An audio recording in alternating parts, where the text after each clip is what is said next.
There we go. Great. Sorry for the slight delay. Good morning, everybody. Thank you so much for braving the weather and being here with us for this exciting program that we're organizing as part of our new partnership with the National Whistleblower Center. I want to welcome you here on behalf of the Center, ELI, and the International Network for Environmental Compliance and Enforcement. My name is Sandra Nichols-Chong. I'm a senior attorney at ELI, and I'm particularly excited about this panel. I recently returned to ELI after spending a few years with the EU's Forest Law Enforcement Governance and Trade Initiative, FLEGT. So I'm particularly pleased to have this opportunity to step back a bit from the VPA world and hear about some of the many other efforts going on to combat this complex challenge, from the most local to the most global. This webinar is the second in a discussion series that INES and the National Whistleblower Center are co-hosting. For those not familiar with INES, it is a global network that focuses on improving compliance and enforcement of environmental law through capacity building, knowledge exchange, and partnership building. It provides a platform that brings together practitioners from all sides of the compliance and enforcement chain to share ideas, improve strategies, and build on prior experiences. INES is a membership-based organization that relies on its members and partners to determine its strategic direction and provide financial support for the activities of the Secretariat, which is hosted here at ELI. There are a number of interesting activities happening this year. You could find out more information at ines.org, or we have some literature in the back of the room. The larger seminar series will examine the role of whistleblowing and other civic engagement in environmental monitoring and enforcement, and explore how this is changing the regulatory and practical landscape of environmental compliance and enforcement globally. Our next session will focus in more closely on marine pollution and how whistleblowers have and may participate in uncovering marine pollution violations of the Act to prevent pollution from ships. Today's panel is designed to give a lay of the land of efforts to increase enforcement of forest and timber trade laws, with examples from the local to the national and the international levels. In keeping with the themes of the series, we hope to consider opportunities to take advantage of the roles of citizens and whistleblowers, and to highlight the role of technology. The session will end with a question and answer period and a discussion. After each panelist's presentation, if there are one or two burning clarification questions, we can have those answered, but we'll have a discussion after all panelists have spoken. We'll start with moderated discussion, and then we'll open it up to the audience. If you're joining us by webinar, please remember that you may ask questions through the webinar service by typing them into the question box, and we'll get to them during the question and answer period as much as possible. Joining us today for a talk on citizens enforcement in the forestry sector are Ruth Nogueron. She's a senior associate with the World Resources Institute's Forest Program. A researcher for both the Forest Legality Initiative and Global Forest Watch, Ruth focuses on private sector engagement and on Latin America. In Latin America, Ruth works on the use of forest monitoring data in land use and forest legality decision-making processes, fostering multi-stakeholder dialogues and south-to-south collaborations, and using technology to support forest legality. To my immediate right is Melissa Blue Sky. She's a senior attorney in the Center for International Environmental Law's People, Land, and Resources Program. Melissa's practice focuses on avoiding and reducing impacts of development activities on forest and land. She will be presenting a study demonstrating market sensitivity to consumer-side legality protections. And next to Melissa is Shelley, who we have to give a special thanks to for stepping in at the last minute due to the illness of our previously scheduled panelist. She is the Illegal Logging Program Coordinator for the U.S. Forest Service International Programs, the Forest Service point of contact to the Department of Justice Interpol unit in Washington, and chair of the Interpol Forestry Crime Working Group, and she will be presenting that work.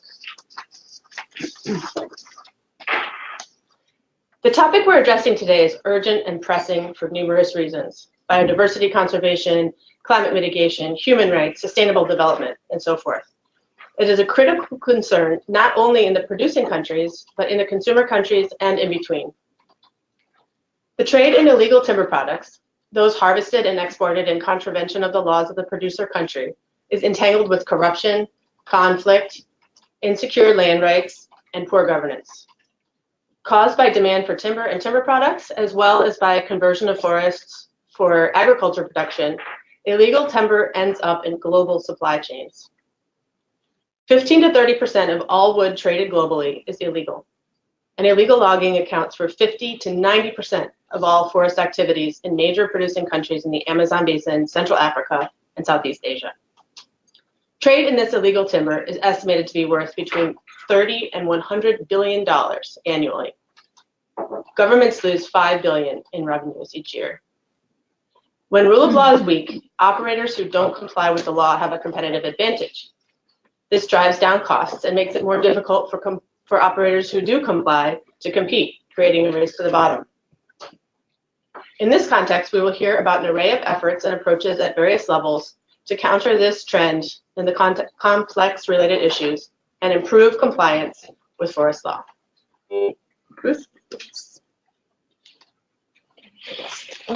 Oh, yes, okay, sorry.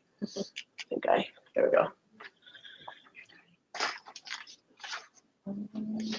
Okay. Hi, good morning. Thank you, Sandra, for the invitation. Good morning, everybody. So I'm going to talk a little bit about a couple examples of citizen enforcement in the forest sector. And before I jump into that, just a couple words about my organization. I come from the World Resources Institute. We are a research, a global think tank that seeks to find practical solutions to protect the Earth's environment to meet the needs of current and future generations.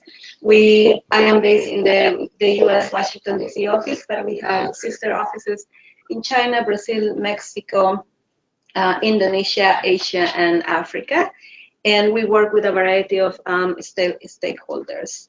I'm going to talk to two examples, one with the Forest Legality Alliance, the Forest Legality Initiative, and then the Global Forest Watch Program. So the Forest Legality Initiative, we seek to combat illegal logging and promote legal timber by strengthening the capacities to detect, identify, and sanction illegal logging. We have a number of activities and interests, but one of them is leveraging technological innovation to support these actions against illegal logging. In particular, we work with wood identification. And why wood identification? Imagine you're a customs agent working at a port of entry. You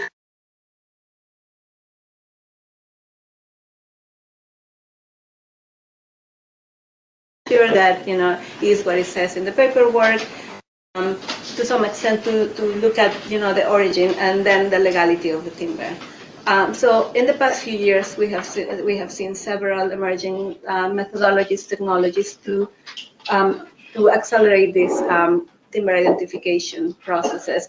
But there is a major challenge, and that is we need reference libraries for species to be able to deploy these wood identification technologies, and that presents a series of problems. For example, for each species of timber, for each technology, we need to have reference samples that have to be geo-referenced, and sometimes it involves different parts of the tree. And we also need a voucher from herbariums to make sure that these are the samples that are from that species that we are trying to identify or create a reference. And all of this means that we need to deploy a lot of people. This is expensive and a lot of resources. So how we leverage citizen participation in this? We launched a project. We partner with Adventure Scientists, which is a non-government organization that promotes citizen science. We also partner with researchers from New Mexico State University and DNA for Technologies. We came up with a plan developing sampling strategy for big leaf maple. And this was to collect samples in North America, in Canada, the US, basically British Columbia and California. With Adventure Scientists, we developed a recruiting strategy using social media. We also develop online and in-person trainings, and then let the volunteers loose. So this is just screenshots of the social media recruitment materials, and also, the screenshots of the mobile applications for the volunteers to go to the field and collect and document the data collection, the sample collection process. And here you can see this is for leaves and wood. These are just screenshots of the materials, the field guide materials, and some of the samples that were collected for, again, leaves and wood. And in 5 months, we worked with over 100 volunteers for field collection. They collected more than 1,000 reference samples from Canada and British Columbia. And with all that information, we're working to create a reference database for big leaf maple. And this was a first effort and was very successful. People were very excited. Our financial supporters were also very impressed. So we're trying to replicate this now. The person in WRI who led this effort, Megan Parker, she is now in Indonesia trying to say the groundwork for replicating this experience in Indonesia. The other example I want to highlight is from our Global Forest Watch initiative. Global Forest Watch is an online forest monitoring platform. We have different forest monitoring systems in that platform, and one of them is the GLAD alerts. The GLAD alerts are deforestation alerts that are generated by the University of Maryland. These are updated every week and are based on the automatized interpretation of Landsat satellite imagery. So what you see in the screen now is an animation of a time series of the GLAD alerts in this particular region, which is in the Peruvian Amazon. And you can't see here very clearly, but there are pink dots, and they represent areas of 30 by 30 meters, and this is where the University of Maryland has detected tree cover loss. So the is timely, is very frequent, and the resolution is good enough so that we can see this road expansion. The GLAD alerts are available for anybody through our map platform, and this is just a screenshot, and this is the GLAD alerts in pink, the dots in pink, and the shaded area is for the areas where we have the alerts available. Again, these are updated every week. And we also make them available for the public in a mobile application that's called Forest Watcher. Basically, anybody with the application, they can download the alerts from the internet into their mobile phones, into their tablets, define a particular area of interest, and then access those alerts for that particular area of interest. With that, people can go to the field. If they don't have internet connection, they can still access the alerts. They can use the GPS features of their mobile to navigate to get to the site of the alerts. And in addition, Forest Watcher has a template where people can collect data. They can take a picture of the area once they get to the alerts. They can also, record information about, what is it that they are looking at, what are the reasons or the causes that they attribute for this, tree cover loss. And the nice thing about the template is that it can be modified to the needs of the user. So with this information, or with the GLAD alerts, I don't know what's going on, but this is a picture of two people. Well, I'm just going to jump on this one. The Rainforest Foundation US is a nonprofit organization that has been working in Peru for several years. And since 2017 or so, they started working with two communities in the region of Ucayali in Peru. So basically what they do is they download the alerts in the mobile applications. They bring it to the application, the mobile phones to the communities, but they also download the alerts. They print a big map with overlaying the alerts on the territories of the communities. With that information, the two communities have organized themselves. They go to the field, they monitor the territories. They have customized the template in the Forest Watcher, so the information that they collect in the field can be easily used to create legal claims. Last April, we heard they well, and they have created, a couple legal complaints. But last year they told us that they got the environmental prosecutor in Ucayali, who brought the environmental police and the Navy to come to their territory because they had found a person who was cutting trees illegally. So they were able to confiscate the timber, and they identified who the person was. The case, I think, is still pending in the courts.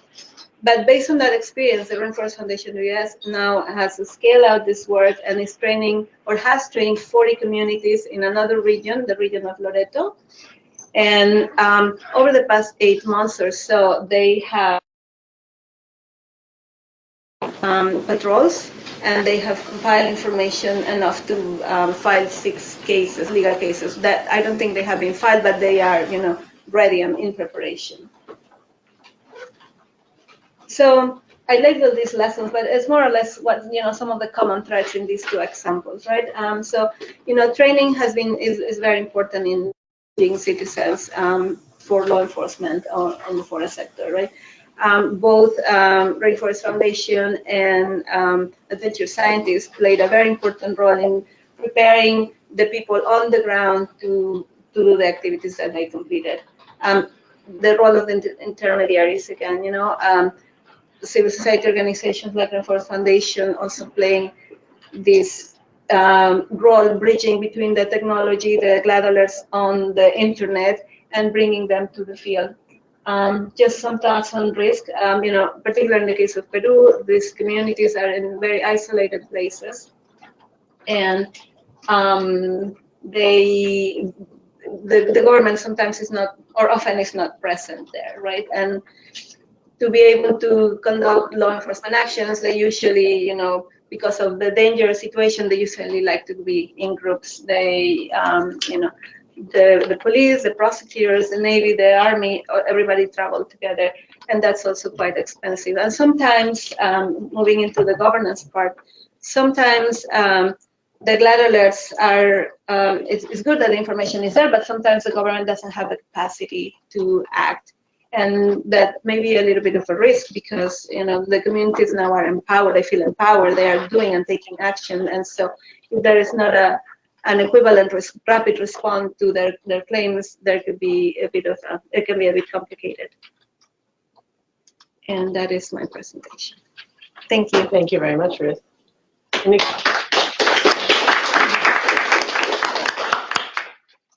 Any quick questions before we move on to Melissa? Very quick one.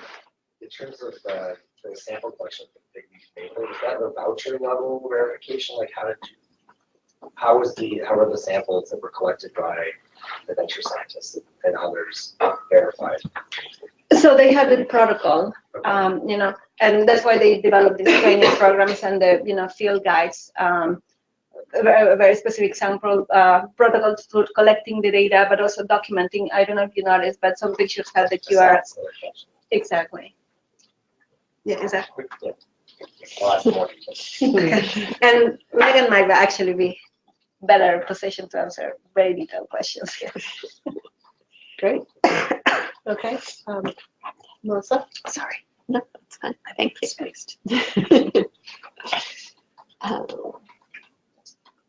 Great. So apologies to those of you who have already seen a version of this at WRI's Forest Legality Week last October. I'll try to make it a little bit different. So basically, we have been looking at exports from Peru to try to get a sense of whether there's a connection between the destination and whether the timber is legal or not. Because obviously there have been a handful of studies here in the US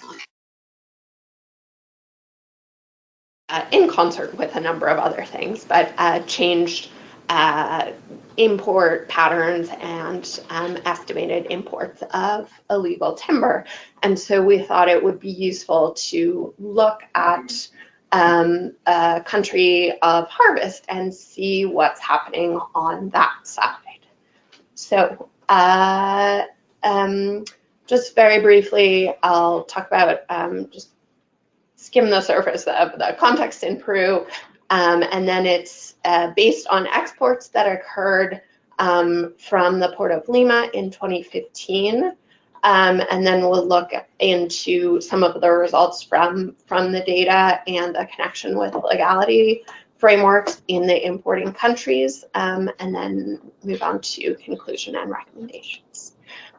So in Peru, obviously, there are high levels of illegally harvested timber. Things have changed a little bit since this presentation was given last, in that OCEN4 has been moved from its independent spot within the Council of Ministries to under the Environment Ministry, which raises some questions, and including that the U.S. has requested consultations for violation of the U.S.-Peru Free Trade Agreement. So that's a whole different presentation, but we can get into a little bit, I'm sure, if there are questions. So there have been increasing investigations in the U.S. There was a U.S. Lacey Act, which resulted in destruction of timber. Based on a verification, one Peruvian company has been barred from exporting to the U.S. Yeah, so there are some issues. And one of the things that we were looking at was, how do companies and actors in Peru sort of respond to increasing oversight? So OCEN4 is a government agency that goes out and does inspections of harvest areas to see whether what's on the documented management plan and the transit permits matches with what's in the field, and then makes all of the findings public. So because of this, we've seen some shifts in people using documents from harvest areas that OCEN4 doesn't have the legal right to inspect, or that the regional government, they're supposed to give OCEN4 information on harvest authorizations within 15 days after they've permitted people to move forward with harvesting. Very often this doesn't happen. And then there's a number of other ways that they omit key information from documents that makes it very difficult to trace or determine back to the field where the timber is coming from. So based on the export information cross-referenced with these supervision reports, of the supervised timber, we looked at a number of different importing countries.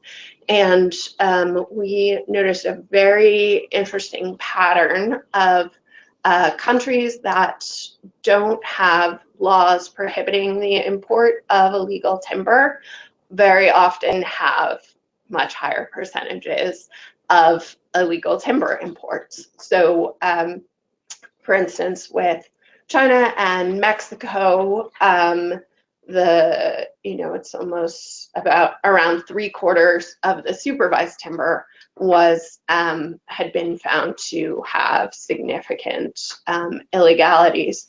And then when we looked at the U.S. and France, it was the opposite. So in the U.S. you have the Lacey Act, and in France you have the European Union timber regulation that in different ways regulate and try to limit and prohibit imports of illegally harvested or otherwise illegal timber. Australia does have a law, and this was a very small sample size of one company, and we shared that information with the Australian government, who was quite interested in that. So if that explains sort of the results that are sort of contrary to what you might expect, since Australia does have a law as well, which is the Illegal Logging Prohibition Act.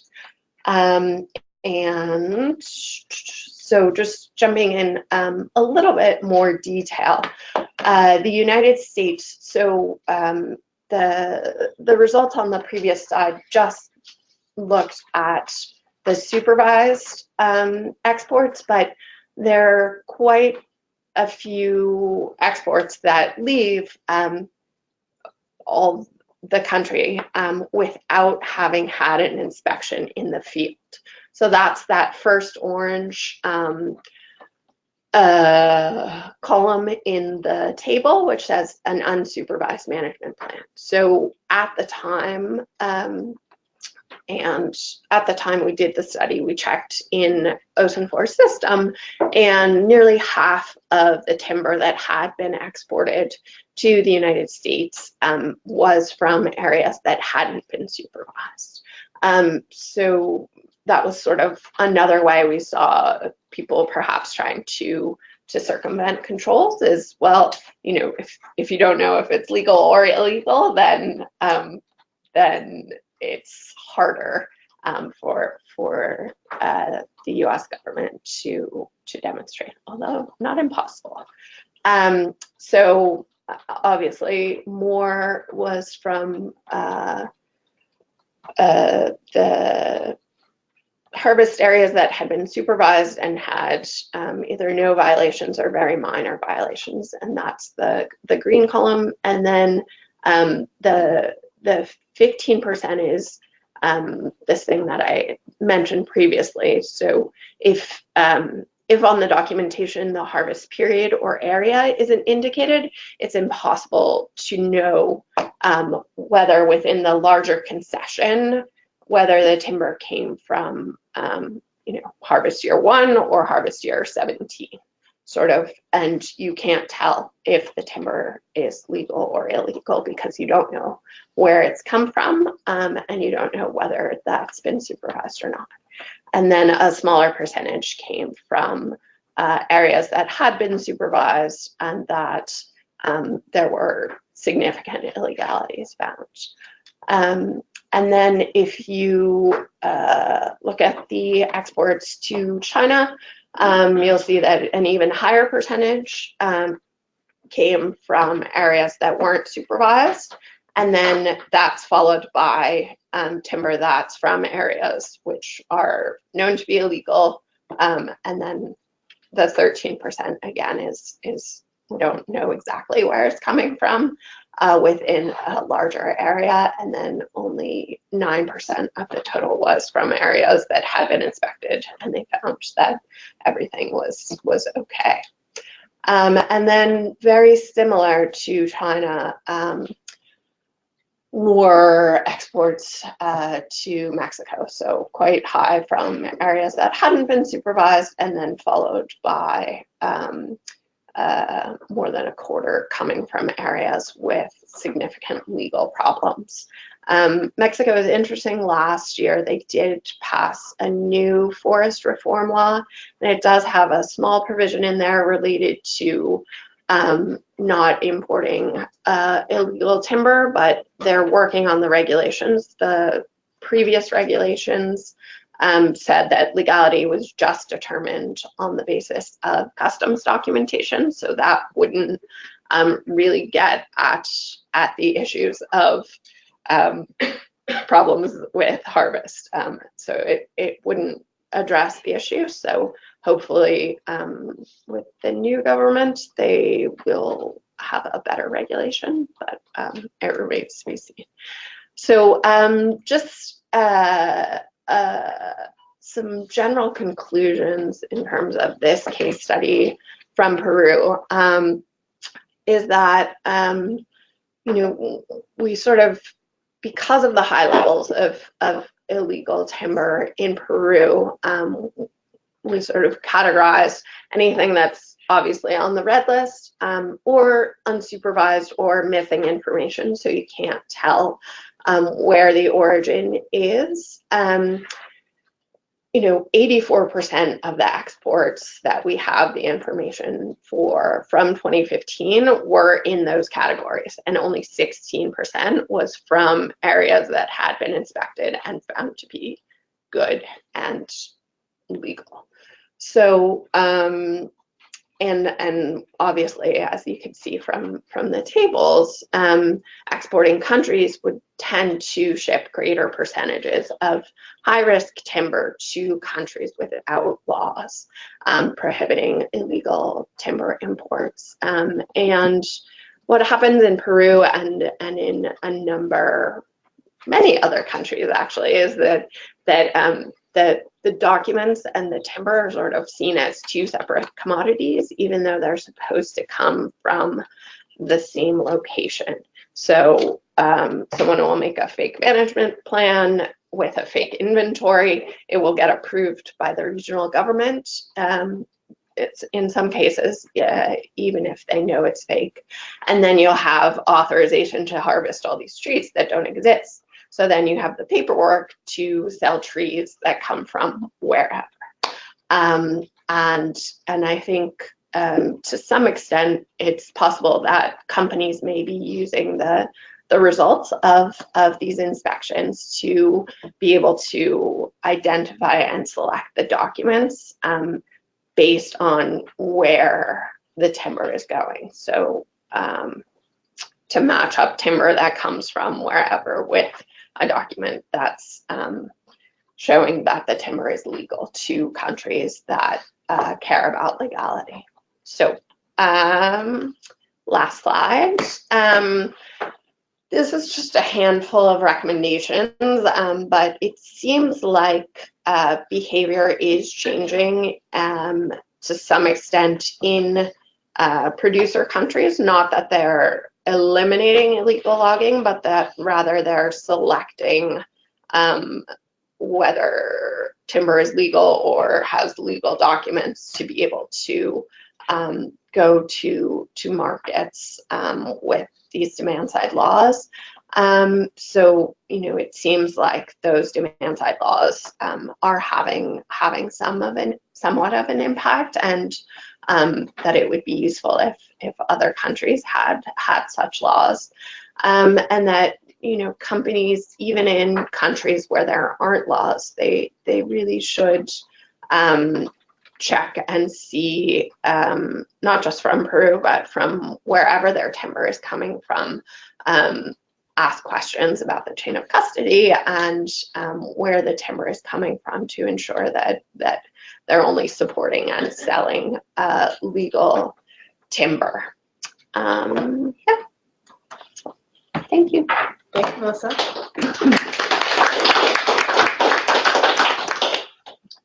Any quick questions for Melissa? A lot to think about there. Thank you. Shall we move on?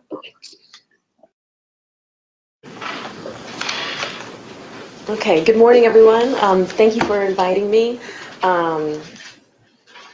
And a very warm regards from our colleague Ronvig Formo, who could not be here just because they had some kind of a flu going around in the family, so she couldn't be here today. But we did this presentation, and this was last minute for me, so by all means, feel free to interrupt and guide the conversation as you see fit. That's totally fine with me. I'm in the middle of updating this presentation, but we did this in collaboration with Runvig and then Flor de Maria from Peru. We were serving as an interim board before we had elections for the Interpol Forestry Crime Working Group last September. So this presentation was used to explain the working group at regional meetings and the global meeting that we had last year. So it will need to be updated, and I'll go through it rather quickly and focus on the slides that I think would just explain the organization of the working group and skip over some of the things that were meant for the audience of the working group itself. Okay, so for right now, Ronvig and I, we chair and vice chair this group, and we also have, and that's part of the executive board. And on that executive board, we also have leads for the region. So we have a lead for Africa, for Latin America, and for Asia and Europe. So Interpol has several interlinked forums to tackle environmental crimes. And one is Project LEAF, which some of you have heard about, and that's run by Interpol, the organization itself, Interpol Environmental Security, and they work in Lyon, but they also have colleagues that work in regional offices of the Interpol, the organization, and that would be in Asia and Latin America, so Buenos Aires and also Bangkok and Singapore. And I note that, so I work as the point of contact to our Interpol Washington, and that's considered, and that's a U.S. government office where it is a national central bureau to Interpol, whereas Interpol is an international governmental agency.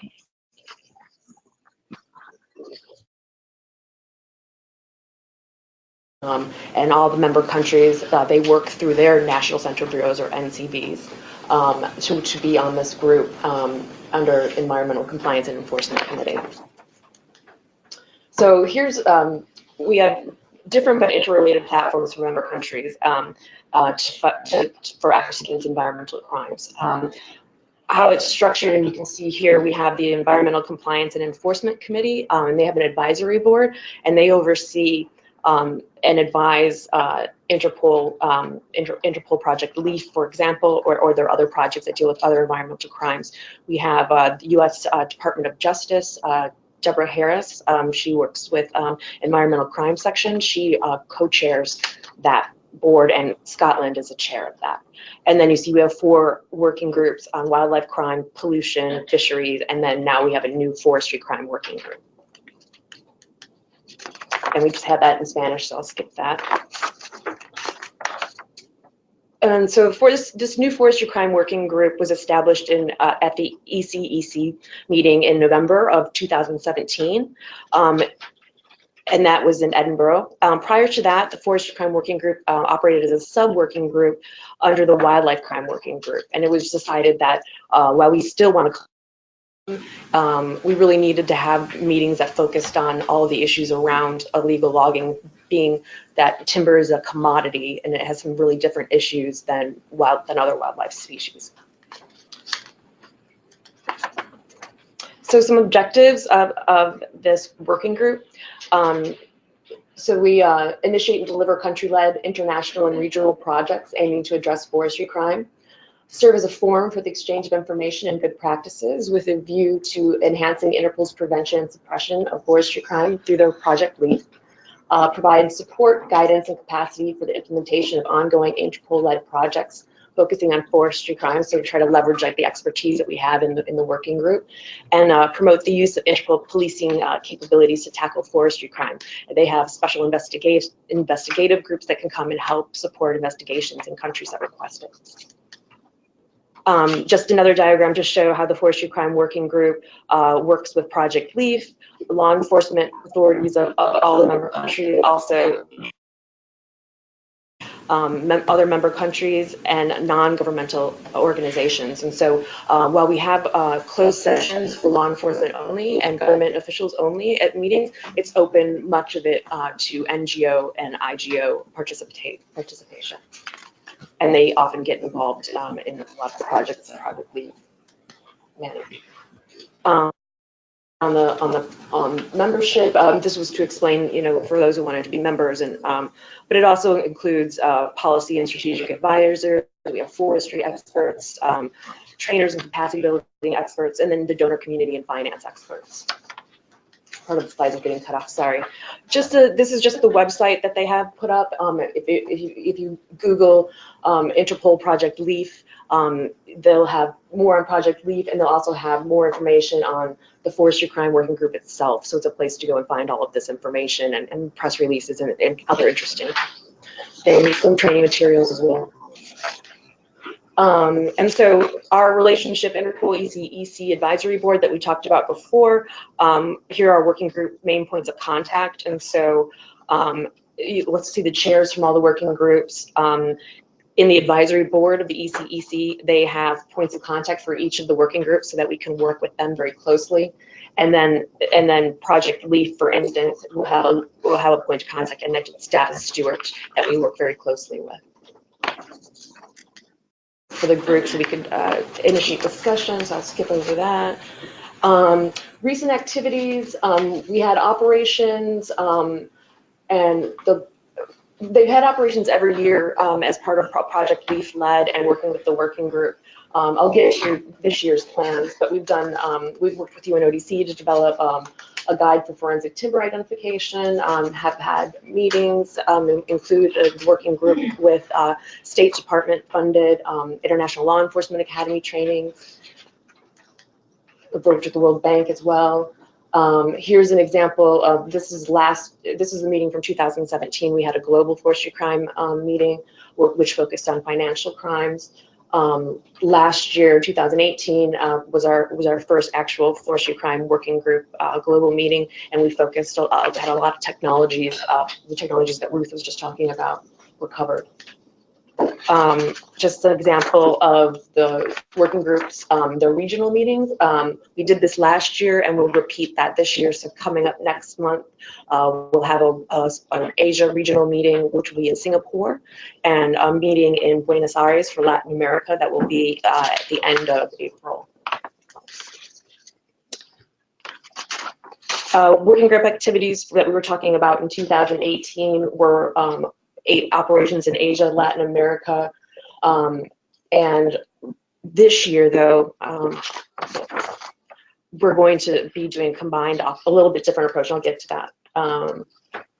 More activities that we did last year. Still wanting, CITES is another, we try to work with a lot of the International Consortium for Combating Wildlife, or IQWIC partners. CITES is one of them. I think we're still wanting to work on the CITES Timber Task Force, and once they get that funding, we'll be working with them on that. So that's still relevant. This I'll skip over because these are documents for the working group that we wanted. We did do a questionnaire briefly to ask them what their priority needs were. And we had pretty good representation from everyone. I wanted to point out on this is the feedback for the top priorities for capacity building needs, and I'll note are on species identification. So people really want assistance with that. And we're doing a lot of work with anti-money laundering and financial crimes, and vessel trafficking had also came up. They were of interest. I'm going to skip over. We went into way more detail with the group. So instead of just doing a Delbergia project, so the Wildlife Crime Working Group for the last few years have done an Operation Thunder. I think they had Operation Thunderbird and they had Operation Thunderstorm. And this year it's going to be Operation Thunderball. We were really hoping for Thunderstruck, but we got shut down on that one, maybe next year. So we're going to be collaborating and doing a joint operation. It'll be global with the Wildlife Crime Working Group. And it's not very prescriptive, but they did include timber last year, so we're going to try to get more of our Forestry Crime Working Group involved in that so we can increase the amount of timber and maybe not just focus on CITES listed species. Of course, that's important, but illegal logging spans like far more species than was just CITES listed. So the meetings I talked about that are going to be in Singapore and Buenos Aires will have some financial crimes cover, some other topics, some technologies, and then focus a whole day on preparation for this operation. That will be from June 3rd to June 30. And with that, I thank you. Thank you, Shelley. Yeah. Hopefully that was clear. Unless there are any quick questions for Shelley, I have a couple of questions for the group. Are there any slides that you need to go to after this? No. Okay. I want to start off with kind of a broad one. Some of ELI's research has found that advancing rule of law on natural resource issues and efforts to do that can sometimes provide an opening for advancing rule of law and improving governance generally. And of course, the trade in illegal timber is intimately entwined with all other sorts of illegal trade, corruption, etc. So I'm wondering how you each see that from your different perspectives. Is this an obstacle? Is it an opportunity? What's the relationship between these issues and broader rule of law? It's tough.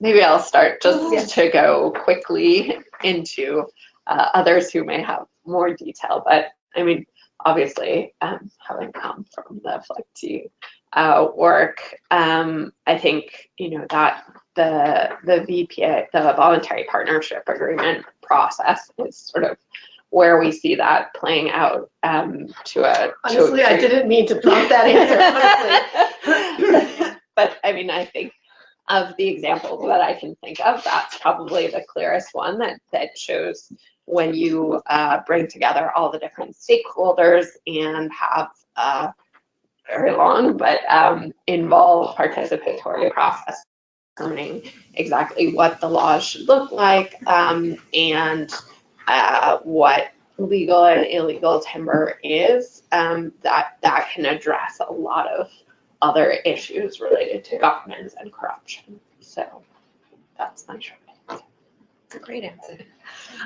Totally agree. And I'd say from a U.S. perspective, we've got State Department here and former Department of Justice who could probably speak better than I could to that. For it was part of the discussion, so I would invite them to chime in.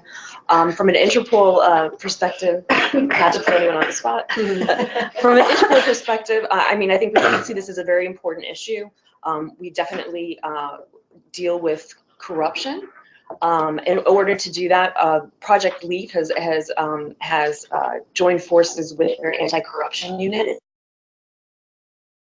and trying to utilize all the other departments that have that kind of expertise to work with Project LEAP and bring them into the meetings, help with training and capacity building.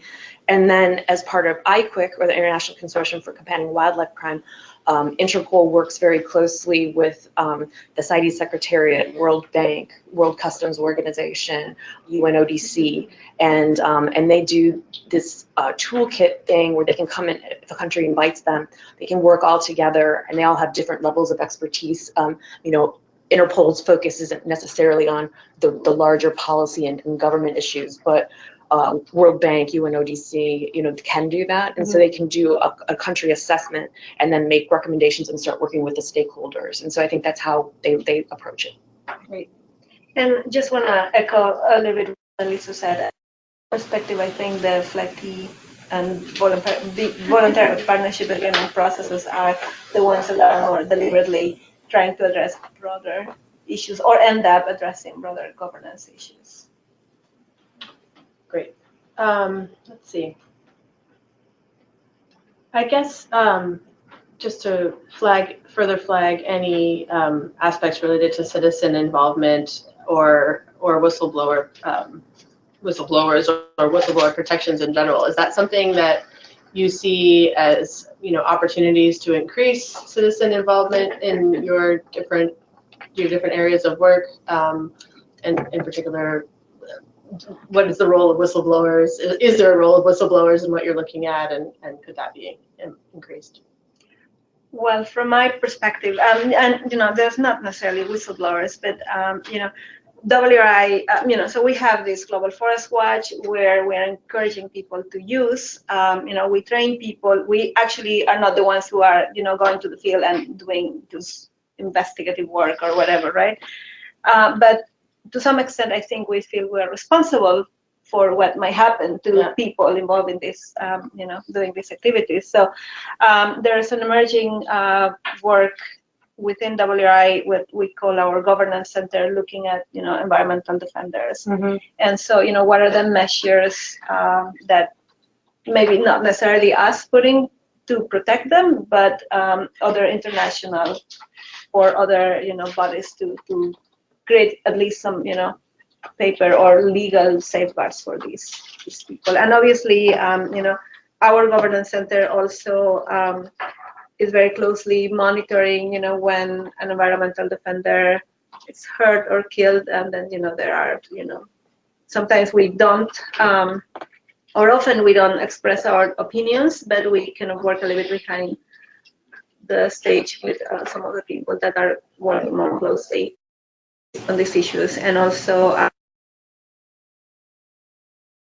supporting organizations that are working directly with these environmental defenders protected as well, or they take measures to protect themselves.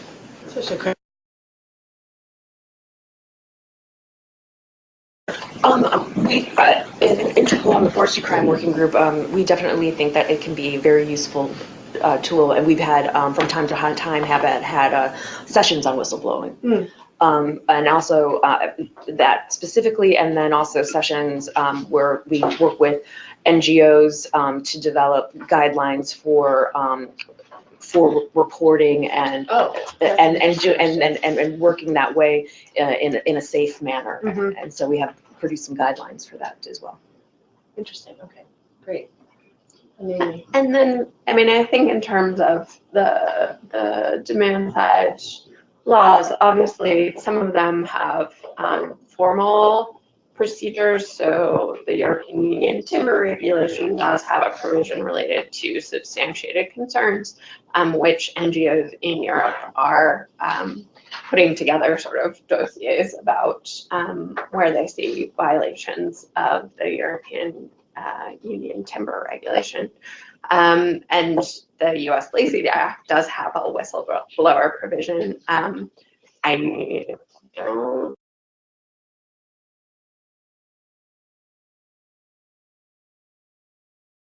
imports of illegal timber other than the sort of the initial timber case, which was USB 3 pellets of tropical hardwood, which also came from Peru, and it was based on sort of fishy documents, and that provided the impetus for that case that they contacted the Department of Justice. But in the U.S., it's sort of much less formal for the most part in terms of NGOs going out and doing investigations and then providing that information to the government for them to assess and determine whether it merits an independent investigation. Thank you. Two more questions for me. I could keep going forever, but we'll open it up soon. In all of your presentations, this issue has come up in different ways. In a lot of the countries where the timber producing countries, there are problems with governance. Their legal frameworks are unclear. Sometimes the legal issues relate to land rights questions, which are completely unresolved, unrecognized customary rights, etc. So to the extent that those are the legal issues we're talking about when we're talking about enforcement, I wonder, just in your personal opinion, how much do you think that those types of problems are an obstacle to actually using this approach to protect our forests? Do you want to start, Shelley, this time? Sure, yeah. Well, obviously, it's land use and land tenure is very, very important, right? Mm-hmm. So I was thinking about some of the use cases that we have seen for our Global Forest Watch data for law enforcement. Base case is when, the communities that they have very, clearly the boundaries of the territories are very clear, Mm-hmm. and they have legal tenure to, so they have the authority to patrol them, right? Also in protected areas where it's very clear, the boundaries of the protected areas, but also who, like the forest, the Natural Protected Area Service in Peru or in other countries that, they clearly have a mandate to act. So you have to start from places Exactly. where it is clear. Yeah, I think so. And interesting, I was talking about the two communities in Peru where the Rainforest Foundation started working with. They had been trying to extend, to have legal recognition to an expansion to their territory, and they had been in a legal fight for, 9 years with the neighbors or people that had came and, settled in their territories or the territory that they had a claim to. And they refused to leave, and they also said that they asserted their claim to the area. So the community of the Rainforest, with the support from Rainforest Foundation US, they look at the historic records of the tree cover laws in the areas where the invade or the people that came in. There had been no tree cover laws at the time that they said they were there. I don't know if it makes sense. So they said, for example, we came here in 2009, and therefore we have a claim because we have been in this area since 2009. But when the Communities and Rainforest Foundation went to the record of the deforestation data on Global Forest Watch, they found that in 2009 there was no clearing in that area, which means the people that claim that were here weren't there. And so that was useful for the communities to say, you see, they already have a claim in here, and that was helpful to negotiate the rights of the communities and finally get the legal recognition for the extension. That's a really interesting use of data in a different way. And I would completely agree. Land tenure can be a huge obstacle. I think that coming from Interpol's perspective, I think that's something that definitely the iQuick toolkit, once requested from a country, that is a big part of what they would look at is all those laws and trying to get that sorted out. But in the interim of that being sorted out, if it's an obstacle, I think we've been really trying to focus on it, or if the environmental laws aren't as strong, definitely keep working to make them stronger in countries around them. So with pointing out using tax evasion and money laundering and corruption and smuggling and all these other crimes that it's maybe easier for a country to charge on those. And then finally, I mean, yes, land tenure is a huge issue, but I don't think that it's the largest issue in most countries. I think it's more about the involvement of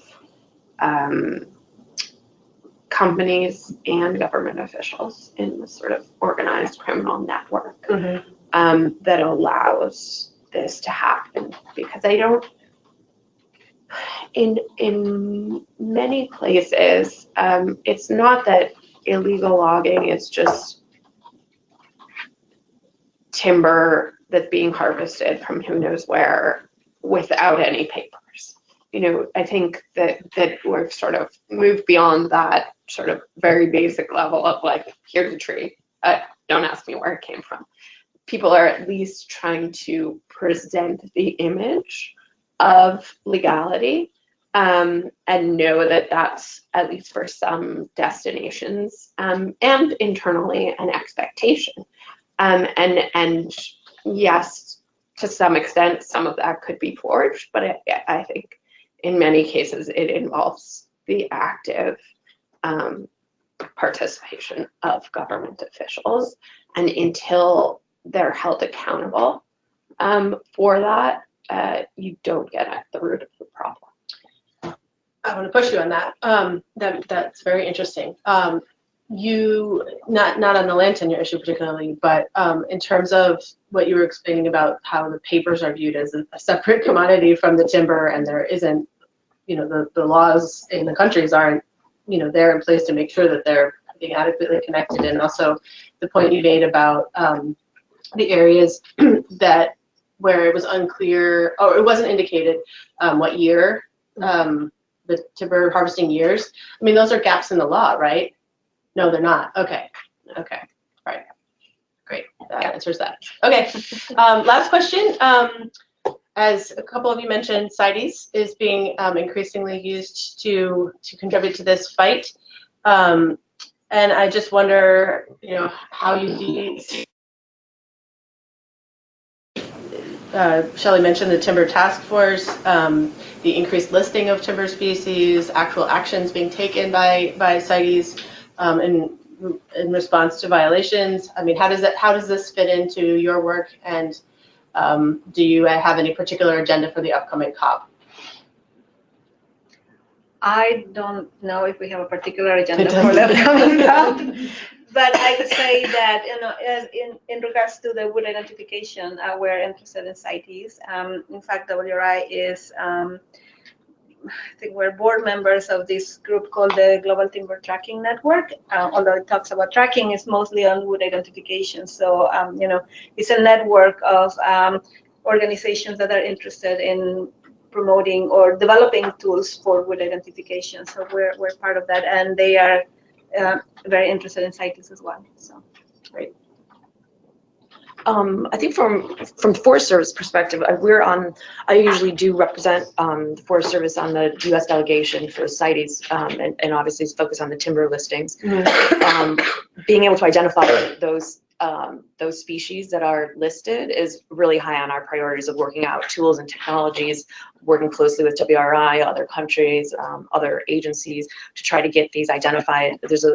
And in doing that, yes, there's going to be new listings, proposals for new listings that are coming up, and whether to list them by genus or even if you list something by genus, you still need to differentiate between the species, because the non-detriment findings have to be done at the species level.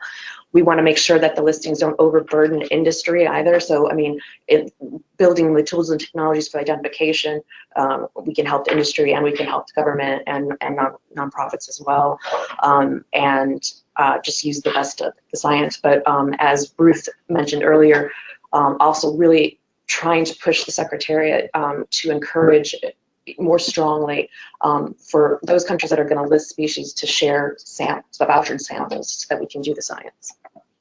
Great.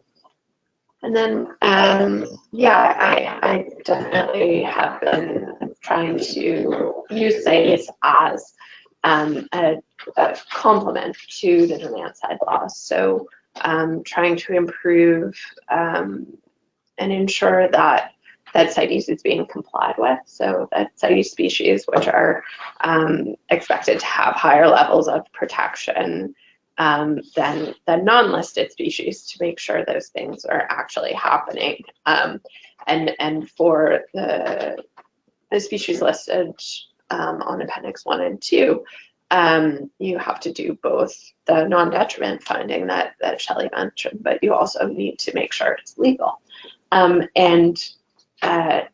Yet there hasn't been any information or guidance from CITES on how to do that.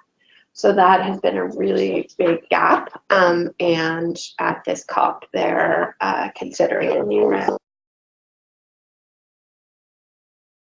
countries to assist them in how to make those, it's called a legal acquisition finding. So it's not just that it was legally harvested, but that each step along the chain to export was legal, and that the item that was legally harvested is the item that is being sought for export. And then that's a complement to the importers also being able to take additional steps and take responsibility to ensure that the specimens are being traded in compliance with the convention.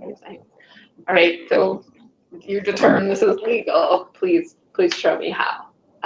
So that's a key piece, and obviously the new timber listing proposals are important, but I think sort of taking this more global approach, because for so long and for so many species, CITES is it's sort of this it's like an ambulance at the bottom of the cliff. It comes in like at the very end, right before something is extinct, and sometimes things are listed on Appendix 2 that should be really listed on Appendix 1, but because we don't have the data to say the population has declined so precipitously, it's hard to make that case. And so, and also thinking about sort of if you list a certain species or a certain genus, what are the substitute species, and sort of trying to look ahead and see that. So if you list something that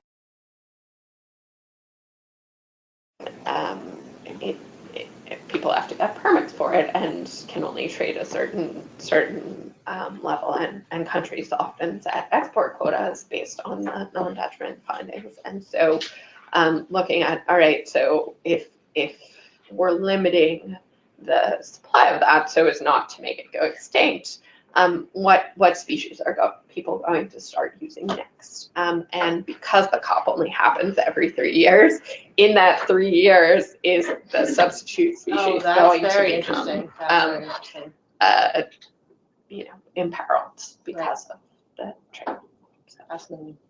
Great. Well, I could go on all day, but please, could you please? Hi, I'm John Kostyk, Director of the National Whistleblower Center, and I've been on the ground for 4 days, so you have to go easy on me. And I also want to acknowledge Scott Hedros over here, head of our Global Wildlife Whistleblower Program. I have 2 questions. I have many questions, but I'll say only 2, because I know a lot of you want to get in. One relates to sort of existing legal frameworks.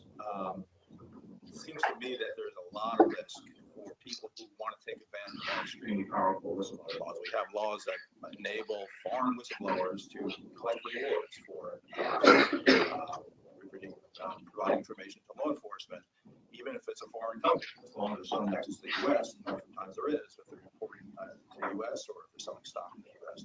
So I'd love to get these folks into our system and get them exposing a lot of these crimes, but I think there's just major issues. I was particularly interested in hearing from Ruth on your Forest Watch program about what measures are being taken to, first of all, gather information from these volunteers in terms of what level of risk they feel into their own safety, and what kind of technology steps we can take on confidentiality and anonymity and that sort of thing. That's question one. The other is about the future legal framework. There really is no close second to the U.S. in terms of whistleblower law, in terms of anonymity, confidentiality, and rewards. And so I'm really interested in hearing about this guidance coming out of Interpol. I was not aware, so I definitely have to follow up on that. But I would love to hear whether the Interpol network of law enforcement folks understand the core concepts that we have built here in this country and whether they acknowledge their value. Again, anonymity, confidentiality, rewards are sort of the key to why we've had such great success in this country with whistleblowing, but not seeing it replicated in many other places. That's enough to get us started.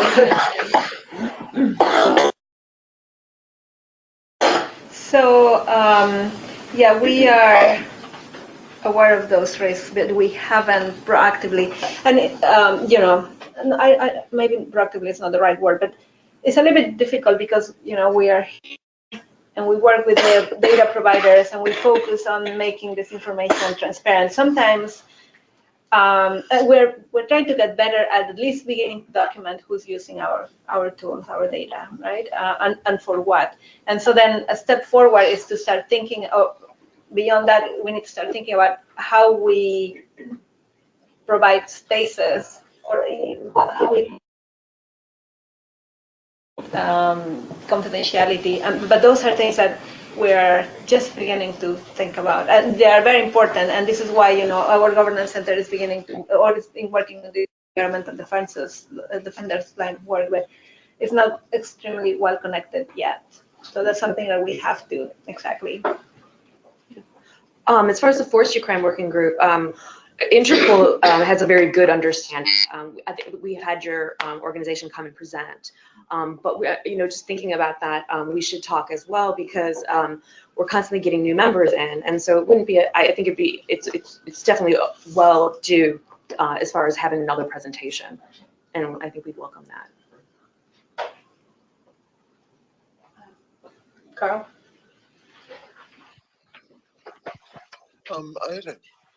Carl Brook with the Environmental Law Institute.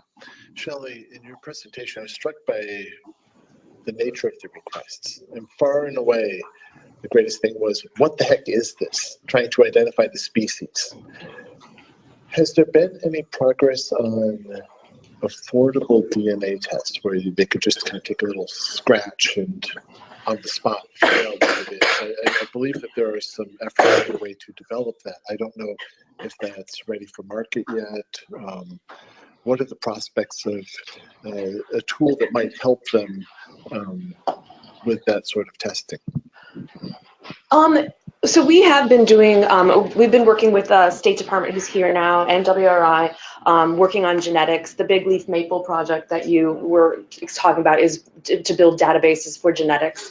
It's been a good test for us as far as what we use in practice in the US for individualization. So when you have local timber theft, it's very good to match either a stump to a log or a stump to a board, but it's not cheap. So you still extracting DNA out of a product is really easy if you have a whole actual log. But if you're trying to extract DNA out of product, sometimes you don't get any, and when you do, you get fragments, and so you have to kind of apply ancient DNA techniques. It's very similar to the people that are looking at dinosaur bones, and then you have to make sure you have an environment that's a laboratory that's set up for that. But outside of DNA, we have been looking at, well, there's first of all, Interpol Forestry Crime Working Group contributed to UNODC produced a timber guidelines that goes through all the different technologies, and I would encourage you to take a look on UNODC's website. It's a best practices in forensic timber identification, and it lays out all the technologies. In the U.S., what's really been working well for us, for those species that are in the database, we have a Forest Service employee now that works at the U.S. Fish and Wildlife Service's forensic lab, and they have two chemists there. Katie Lancaster is a Forest Service chemist, and she'll take anything. You can contact her, and she'll take anything in the trade that our law enforcement folks send her way. And Ed Espinoza is a Fish and Wildlife Service. He'll take most of the CITES listed, but she'll do both. The machine is about $250K, but once you have that and the lab already has it, it's about 10 cents per sample, 5 to 10 cents based on the cost of helium, essentially, and it's really fast. So it's DART mass spectrometry, and so it's real time. So you just put even a sliver of wood, and it basically it lights it on fire. It goes to the machine, and you get a spectra. So they've been able to do really quick work that way. For species that aren't in the database, we've been really relying on traditional wood anatomy. So we have Forest Products Lab have wood anatomists there, a couple, just not many. Other countries do too. And we have a technology that does automated wood identification based on pattern recognition of an image, and that's called the Xylotron.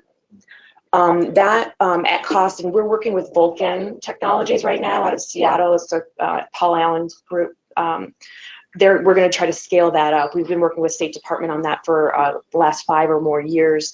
The technology is working really well, but we need more voucher specimens to get into the database. But probably can make that available for at cost, because right now we're having that scientific grade camera. Hopefully with more engineers on the project, we can get down to a phone where we wanted to start to begin with, but we needed that higher quality image. But at cost, it's about the cost of the hardware is about $3,000, and the software has been free. But we're working with Vulcan now to try to scale it up, get it out to more people. And right now, it's probably most useful for Central America and parts of South America. Yeah. I would like to turn to a couple questions from the folks on the internet.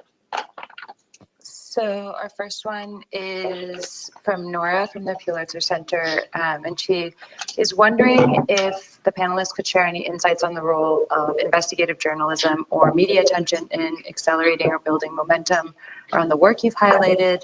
And then she also has some specific questions for specific panelists. So maybe afterwards I can ask those, but start out with that. Well, for the Global Forest Watch, the GLAD alerts, the media are a target audience, and we have seen it more and more, particularly with environmental journalists like Mongabe, who use periodically the GLAD alerts to identify areas where there is rapid or many alerts, and then they look and investigate what's happening. So that would be it. Did you say there was somebody else also who had posted? Yeah, there are 2 separate people who asked questions, and then Nora also had questions. Let's maybe turn to the other questioner because we only have a few minutes left. So the other question was referencing another case study example from the Philippines that was offered at an early INES conference of how they brought prosecutors and judges to the site of the illegal logging in order to prosecute them because of the difficulty of handling evidence, etc. Have you had these issues before, and what is your experience in handling that?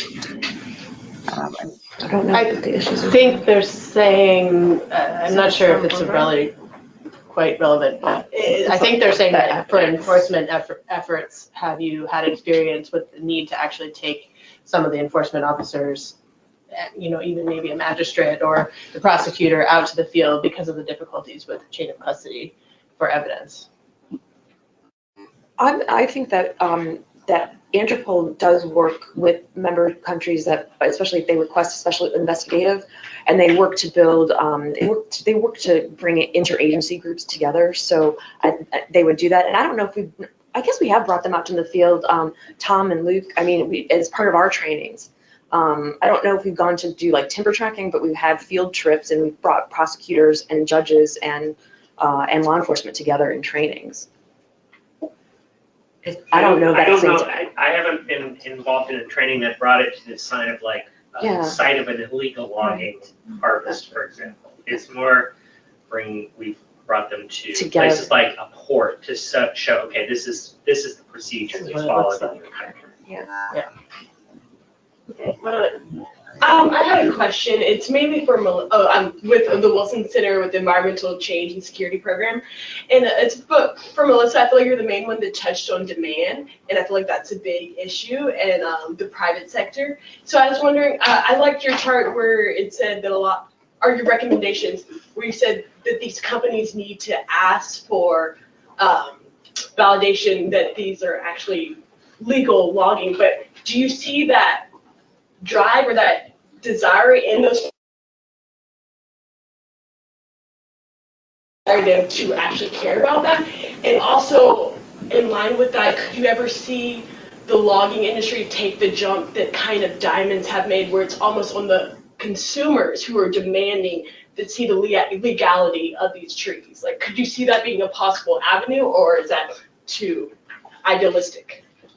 I think on the first part of the question, having demand side laws that require either due diligence or due care of companies is really important, and seeing that these are being enforced is also incredibly important. And because of the different sort of both the laws, the European Union timber regulation, the focus there is much more on prosecuting violations of the due diligence provisions, because in the laws and regulation, it's very clearly spelled out the steps that need to be taken, and it's incredibly difficult to prove that a specific log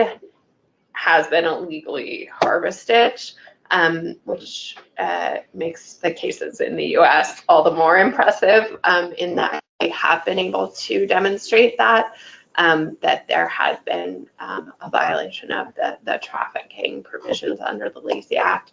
But I think, more attention in countries that have these laws also needs to be paid to the due care requirements, and stepping up compliance with those provisions. Australia just did a 5-year review of their law, the illegal logging prohibition, getting more countries to have laws. And even though the standards and enforcement approaches differ significantly by country, the requirements sort of all boil down to the same thing, which is companies need, and then it's legal. And that's, even though people sometimes throw their hands up and say, all these know all the laws in all the countries where I'm importing timber from. It's more about the approach of saying, do you know where this is coming from? Do you trust the information that's coming from your supplier? And can you demonstrate that you've done everything you can to show that this is legal?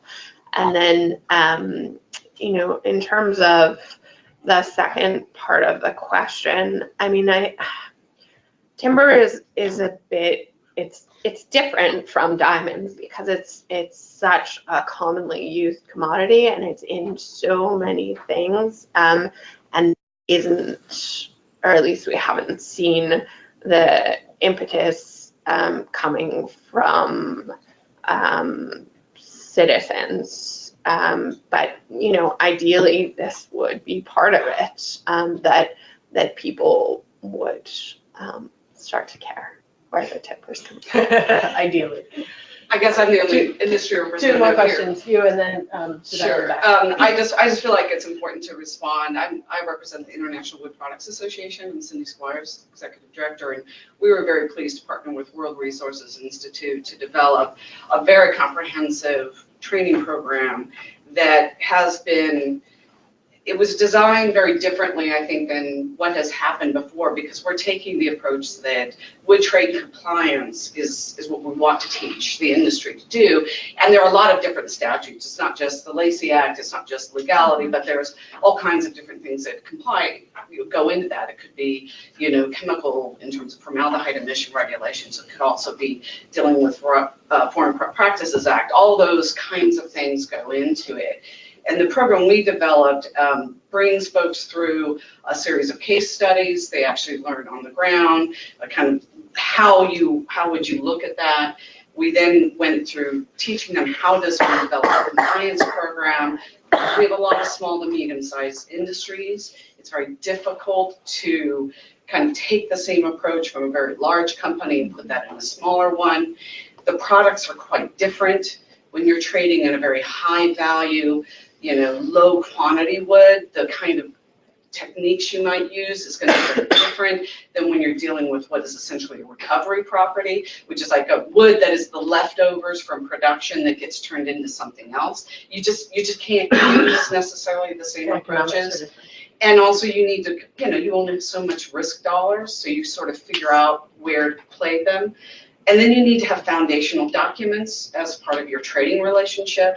So in other words, if I don't have a contract with my supplier that allows me to do an audit, then I honestly can't. And then my supplier, what kind of relationship, contractual relationship do they have? If you have a dispute, how do you resolve that? If you're doing your own DNA testing or other testing, have you created a standard, or are you just creating another lawsuit? So there are a lot steps there, and we tackle all of that.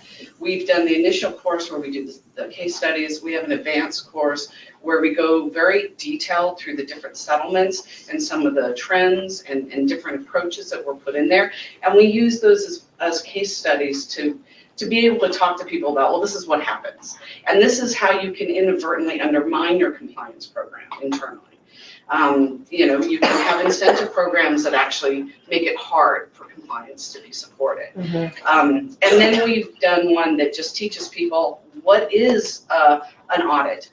How do you set up an audit? What does an audit look like? How do you consume the services of someone who's promising you an audit?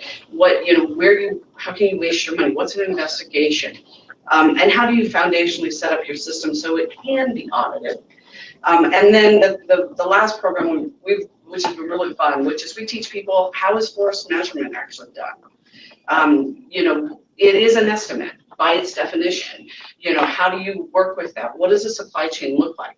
Because a lot of times the people who are actually evaluating this information in the company, they aren't foresters.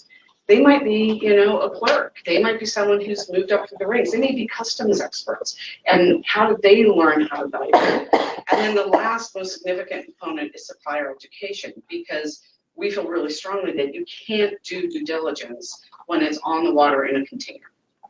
That if you're doing your due diligence, then it's too late. It has to be your suppliers are doing their own. And then that means you're building your suppliers, you're developing them. So it's not so simple. The supply chain is complex. You have a lot of different products that go to different places. You're going to have differences depending on the value of the product. So a diamond approach sounds interesting, but you should probably look more towards you know, a more bulk commodity to think about how that can work. Because and you're dealing with small businesses and a lot of very rough conditions in some of these places, and a lot of economic development issues. So that's my 2 cents. I was surprised there was no industry representative here, and I just felt like with your question it was worth bringing up. Thank you very much. Suzanne, to finish us off. Sorry, sure. Susanna Bradkov, Environmental Investigation Agency.